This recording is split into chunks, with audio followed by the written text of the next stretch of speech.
everybody? It's Omar. It is April 2nd, 6:29 p.m. in the evening, and here's a video talking about my watch list for tomorrow. Today, was a bloodbath. The Dow, the SPY, everything was been beaten up, and went unprecedented territory in terms of like the Dow and the debt and just craziness right now. We got a crazy president, crazy stock market, crazy everything. So I don't know which direction. I like I said, I think the market, I've been bearish, thinking that this market's gonna have the craziest one-day drop in history.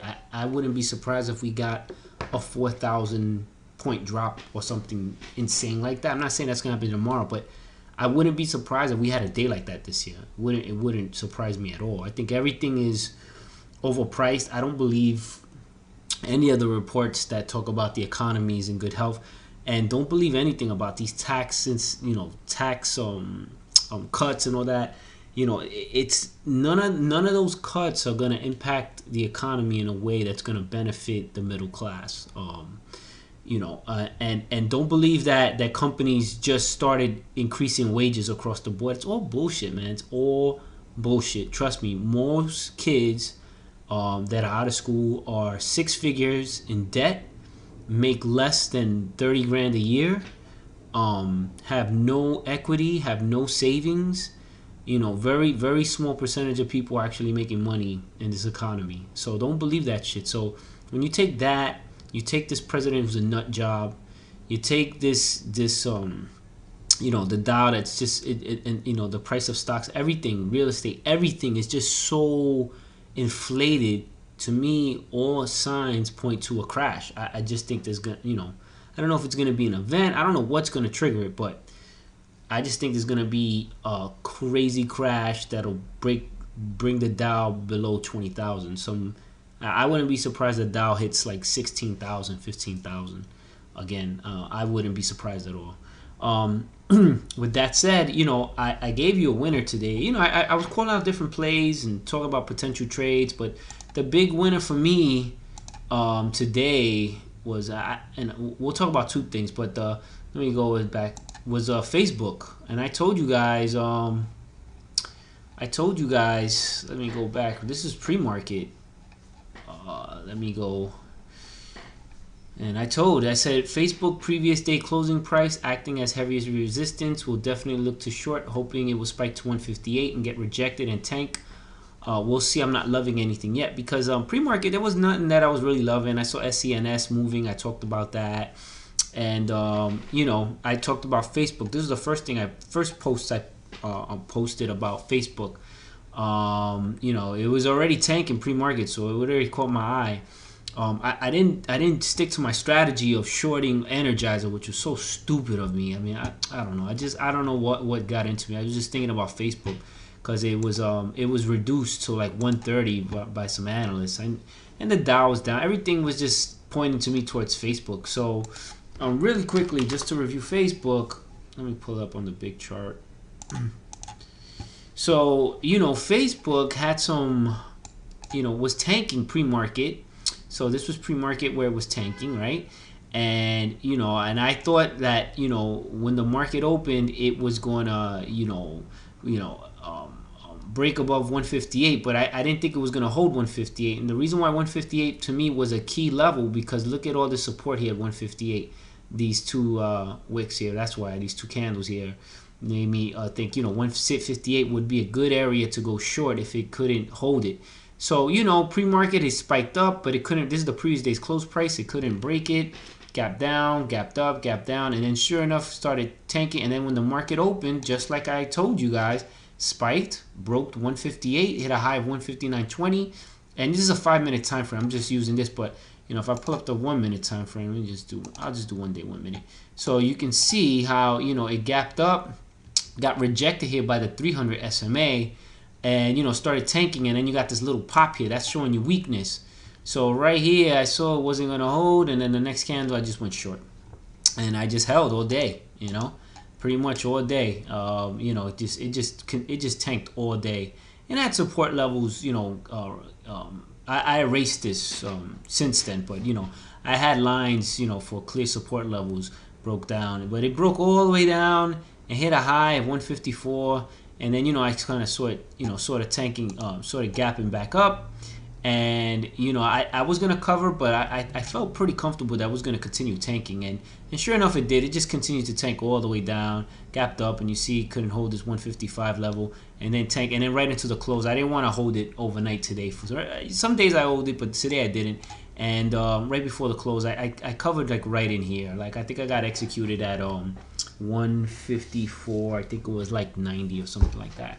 So, you know, and my initial entry was like it was like I want to say 158.03 or something like that. It was yeah, so, you know, it was a nice trade. I also took a quick like scalp on IQ. I posted it. Where is it? Yeah, IQ. So once it broke over 16, so I'll tell you guys what I do. Sometimes I'll see a stock where it breaks above the 200 and 100 like this on the 1 minute time frame. This is a 1 minute time frame. Usually means you're gonna get a little spike, and that's why I said testing a strategy, because, you know, I've been back testing this a lot, and I noticed that when a stock breaks above the 300 on a 1 minute time frame, you get this little pop.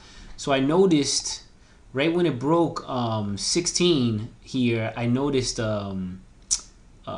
it was like, and I guess the moving averages moved since, but it was like right around here where it ran up.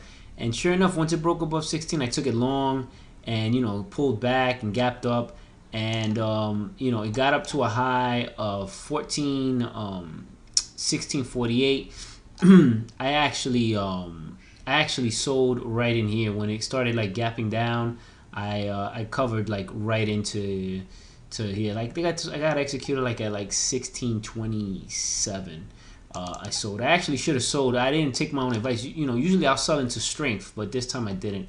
I was wanting to see if it was gonna just like retrace and then just keep going.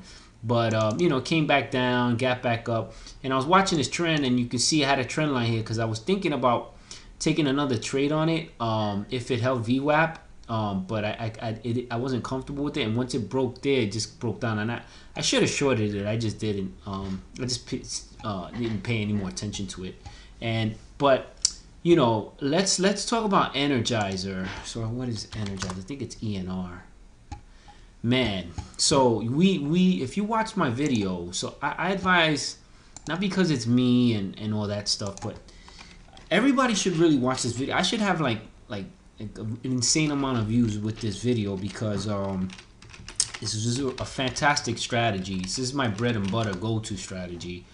So I posted a video Saturday about, let me go to my let's go to here, my go-to strategy short after the first red day. So, you know, I talked about this, and you know, what the strategy is and how do I use it, and I said use Energizer. So if you watched, and I'll go back to my Twitter so you can see that I talked about it, and let me see where I posted it so you guys can all see. This was all before the market, you know, this was a couple of days ago. Where did I say?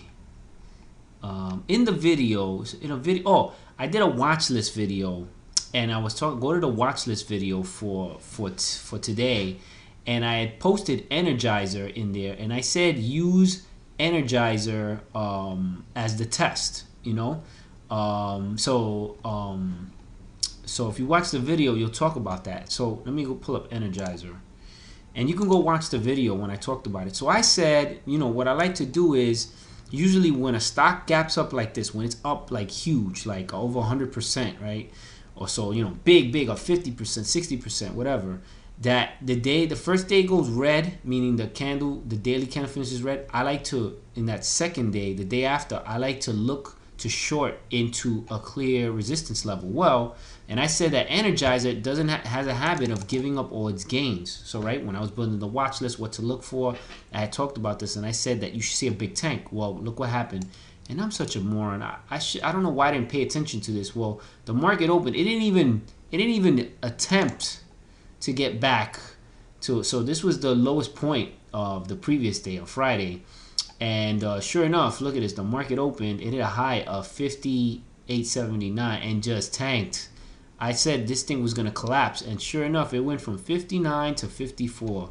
Right? 5 points. Man, I missed that. Even 100 shares, and I clearly said in the video, even 100 shares would have got you several points. And I just did not pay attention to this, you know. And sure enough, it went to hit a low, 54.76. Man, what an opportunity wasted. You know, didn't have a ton of volume, but all you needed was 100 shares to short of that, and you would have been good.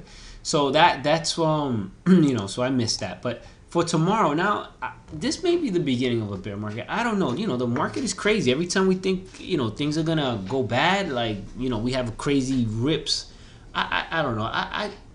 In my mind, like I said, I think this Dow is gonna tank. Don't listen to anything on CNBC. They know as much as I do. Nobody knows really what the market's gonna happen with the market.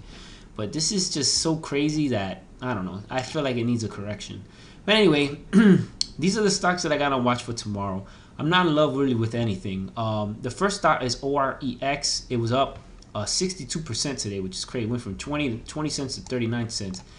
And you know, if you look at the daily here, let me pull up the big chart here. If you look at the daily, you know, this stock has been up since 17 cents. It's had 3 green days, and today had a tremendous amount of volume. There's a high of 45. It can get past 45. If it can get past 45, there's nothing stopping this to get back to $1. So, you know, you definitely want to keep it on watch. Now, I don't know if it's going to get back up there, but if it breaks above 39, look to see how it reacts to 45. If it can hold 45, if it can break above 45. Matter of fact, I'm gonna create an alert right here. Buy break above 45, it holds, or short rejection. Now, if it can get above 45, I'm not saying that it will, but if it can get above 45 and hold, there's nothing stopping this to get back to 130. There's no support. There's no resistance above it. So keep it on watch. Now, tomorrow, what I would be looking to see is it gonna retest 36 and 39, and if you can find the shares to short. None to borrow would think a swim, but maybe E-Trade, I'll check. IB may have some shares. You know, if it can't hold, then maybe you could take it short. But look to see if it breaks above one of those key levels, 36 and 39, you can take it long. Now, if it breaks above 39 and holds, look to see how it reacts to 45. If it could break above 45 and hold, hey man, this thing could run. I don't know, but not that I think it will, but we'll see. You know, and then if it sells off in the market open, I would just look for potential dip buy at 30 cents and 26 cents. Outside of that, I wouldn't touch this. So that's first. Next up, Acre. Now, Acre, right, even though the Dow was crap today, you know, I had this on the watch, and, you know, I said if it broke above 90, take it long, risking 90 or short it. And look, it could not break 90 today. See, tapped 90. Tapped 90 and it tapped 90. See how I couldn't break? You could have took it short, risking off that 90. You know, and it gapped down all the way to 80 cents. Now let me let's do this. I want to show you guys something. 20-day, 5-minute. You're gonna see here that it's been holding this 80, 78, 80 cent level, and look, today it tapped 80 cent. It tapped 80 cent twice. Right here too. Well, that's telling me it's consolidated. It doesn't want to break down. Now, I'm not saying it's not going to break down tomorrow, but because it's holding this consolidation and it's above the 300 simple moving average, and it's right, this 200 simple moving averages here, it may move higher. You know, we'll see. But I would be looking at these key levels: 98, 95, 92, and 90.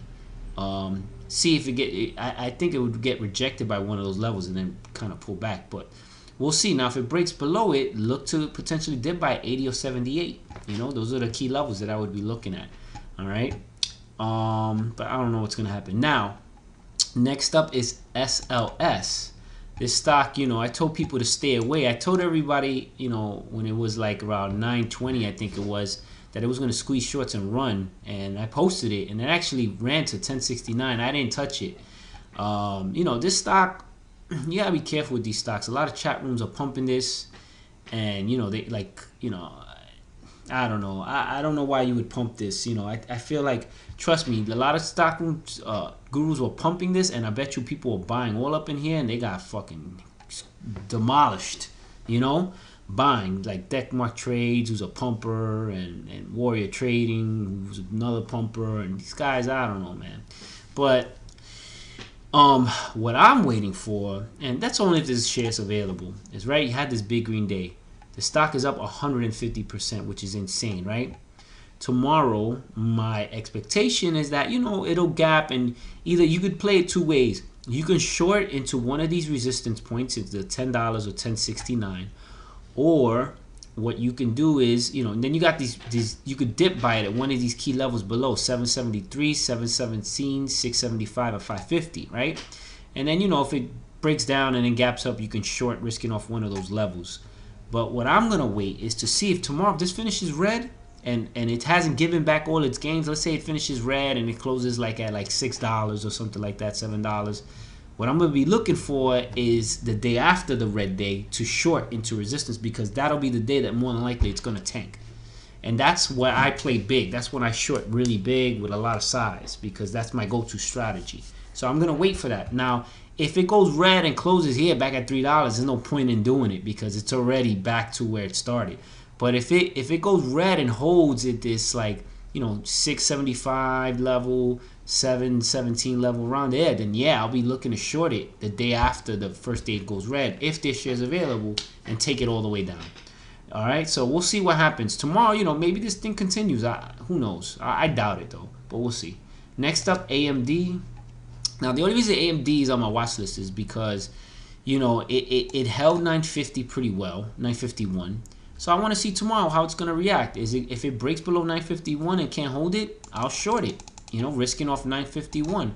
Now, you know, if it holds it, then you could dip by it, risking off 950, you know, because it's a whole 950 is a whole number. You know, it's a psychological resistance barrier for a lot of people. And let me go, let's do 180 days. Yeah, you know, it hasn't been this low in so long. I don't know where it's gonna wind up. Let's see. Yeah, oops, yeah, so I don't know, we'll see. I mean, I'm looking on the daily. It hasn't been this low in a long time. I would have to go back further in the daily to see. Let's do back 5 years. And let's see where it's at.